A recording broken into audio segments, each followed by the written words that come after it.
We're talking, of course, about Yugi Amane and Yugi Tsukasa, the enigmatic twins at the heart of Jibaku Shounen Hanako-kun. Trying to understand their past is something TBHK fans have been trying to do for a while. Why did Hanako kill Tsukasa? How was their relationship while they were alive? And probably 100 more questions. For the manga readers, it seems those answers are going to be revealed very soon in the upcoming chapters. Can't wait. Well, regardless, I might have been too curious and pieced some interesting theories, revelations, and explanations together that I thought were too interesting to just leave. Before I start this video, spoiler alert, I will be using the manga and some events hosted by Aidairo as a reference.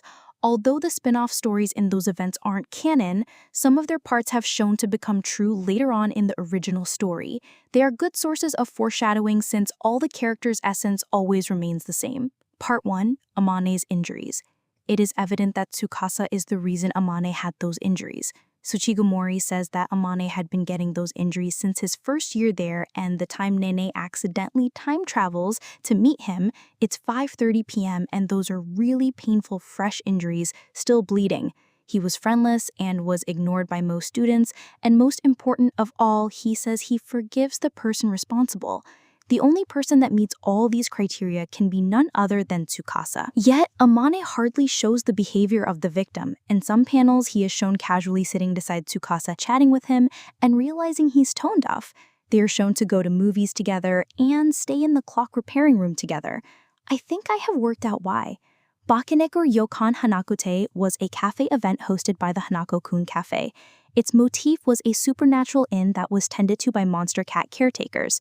In this story, all our favorite characters are cats, except ironically our usual catboy Tsukasa. He reveals that he's only wearing the cat ears because Amane gets mad at him every time he takes it off, but Tsukasa finds it irritating to keep up the act. Manga readers know by now that Amane had long suspected that Tsukasa isn't the real Tsukasa. In the Summer Lights arc, Amane reveals that Tsukasa has grown a tendency to throw a fit, so it makes sense that Amane took on Tsukasa's violent fits and never told anyone for Tsukasa's sleek and the fear of losing him again.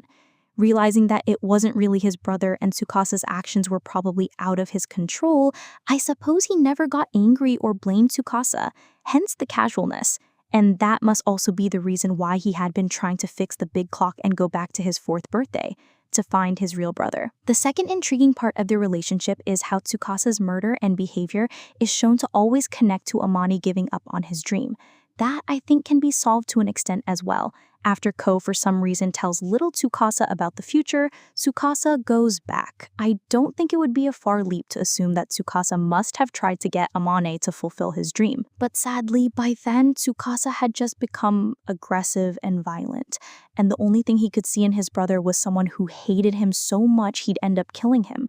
Quick side note, the manga's art is super clever about showing this. If you look close, most of the time Hanako and Tsukasa meet, Hanako's got his knife out and his hat's either off or falling, signifying Tsukasa's reluctance to never see Amane in any other light, like as the supernatural Hanako or as a loving brother. It really makes you think that after what Ko told him, Tsukasa had some seriously messed up feelings about the guy he literally gave his life for. So I'm pretty sure that when Tsukasa was trying to get Amane to follow his dream, he just went way too far. He must have gotten super forceful or manipulative. Maybe sounds like something a typical caring brother would do. And it probably would have been sweet if Tsukasa had just turned into a completely different person by then. I hate to say it, but what if Tsukasa even intentionally isolated Amane so he'd only focus on his dream? One more interesting thing to note is that in Japanese, the name Amane means normal, while Tsukasa means to control. Sounds like a clue to a dynamic between a normal and a controlling brother to me. Keep in mind that names hold very important clues in this manga. But all that extreme pushing seems to have really messed with Amane's head. He probably started being scared of his dream instead of wanting to achieve it. Maybe that's why he convinced himself he'd just stay stuck at the school forever, because Tsukasa being so tough on him might have made him feel worthless and too scared to even try. This whole theory is just so painfully ironic. That's why I absolutely hate these paradoxical time loops. Now for the last part, the murder. This theory, I would say, is still more on the blurry side. There is no doubt that Amane never would have hurt Tsukasa for revenge or in anger, because even after 50 years, Tsukasa is still his Yorishiro, And noticing from the guilt in this official frame, we can also say that Amane was totally conscious of his choice and actions. The most likely theory then is that he had to do such a traumatizing thing, thinking it would bring his real brother back. And if so, then letting Tsukasa die was certainly not his plan. The very, very immense guilt shown seems unlikely had it been his intention from the start to kill Tsukasa. My theory is that he miscalculated what he was supposed to do to have the real Tsukasa back. The reasoning behind this theory also lies in this character introduction panel of the Ghost Cafe event by the original writers. In this story, Hanako's a vampire while Tsukasa is a ghost. Hanako's introduction reads that he once misjudged the amount of blood he could take from a body and ended up killing someone, obviously Tsukasa. But this is my most unsure theory of the three, since this theory doesn't sit right with the fact that Amane had become suicidal, and I think that fact plays an important role in this incident. Another speculation that most of you must have thought of as well, and is almost certainly true, is that despite knowing that what he had to do was wrong, he still took the blame for himself, and no one else. I have two reasons to support that theory. The first is the story of the special event Hanako of the Opera by the original writers. In the story, Mitsuba, the opera star, is poisoned, and we have to figure out the culprit behind this. In the end, Hanako, the Phantom, confesses in front of everyone that he's the culprit and plays the villain's role.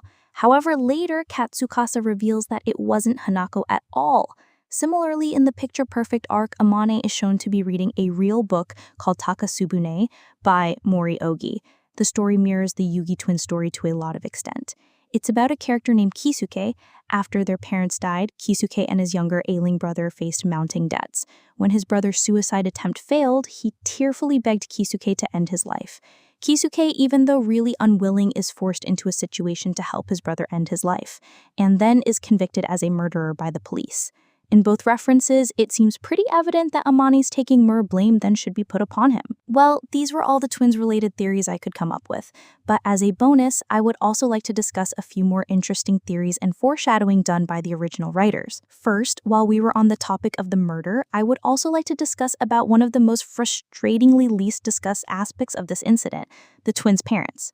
Teru tells Code that it's said that the Yugi family all four died at around the same time. Though all the details are still excruciatingly unknown, I think the parents were the first ones to die. The reasoning behind my suspicion being 1.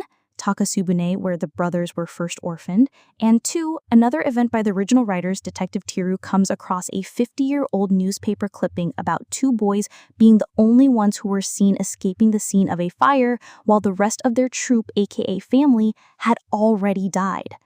Second, the horrifying possessed version of Amane that traumatizes us in Chapter 120 had already been revealed a whole year ago in the event Ko's Mysterious Train Ride. Third, in a lot of these events, Tsukasa first appears as a cat, making me feel pretty sure that the cat in Chapter 123 was Tsukasa. Fourth, Hanako-kun is the leader of the 7 mysteries, since he is the strongest.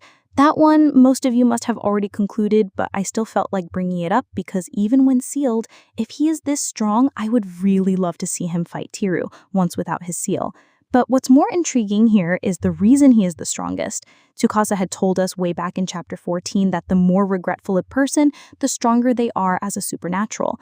Hanako's regret must have been the most out of all the 7 mysteries, and perhaps the seal also lessens his pain with his powers, hence why he never mentions of removing the seal. Fifth and the last, in 2 of the events, Hanako was shown to be caged for unreasonable reasons. First, in a Christmas event, Moke Klaus locks Hanako-kun inside a cage as his gift for some reason. Second, Mitsuba locks him in a cage until Hanako-kun says 100 nice things about Mitsuba. Mitsuba would totally have done that as canonically as well. Well, we already know that our favorite ghost is bound to the school, but till now it seemed like he made that decision himself. But perhaps there was some other entity at play as well, responsible for his fate after death, that Hanako-kun is still unaware of. Also, Takasubune once again comes with another interesting analogy. In the story, Kisuke, when curiously asked why he was happy to go to exile, he replies that his previous life was so bad that he's sure that his life in exile will be an improvement. In addition, the money given to him by the government to start a new life in exile is the largest sum of money he has ever had, and so he is quite content. Hanako isn't exactly happy, but the story seems to mirror his condition a lot. And that brings us to the end of the video. I really came up with this rant after obsessing over the manga for an unhealthy amount, and I still have a lot of theories left, so if you would like me to make another video, subscribe and do tell me in the comment section. Thank you for your time.